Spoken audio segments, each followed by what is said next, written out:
більше 90% від тільки уявіть для себе, більше 90% представників кримської влади, силових структур, мінтов і всіх тих, хто давав клятву, присягав народу України, вони зрадили Україну, вони нас всіх зрадили.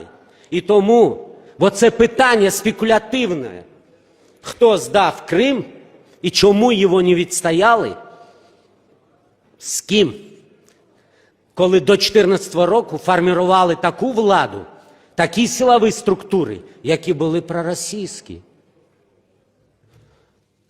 Але, незважаючи на це, ми продовжували свій супротив.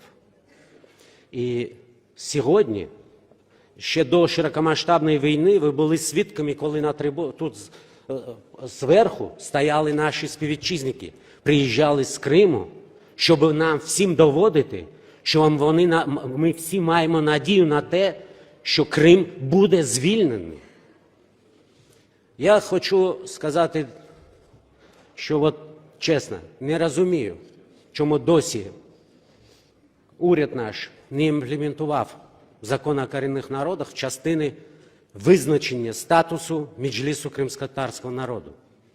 Я досі не розумію, чому президент України вже декілька років не зустрічається з Меджлісом кримськотатарського народу.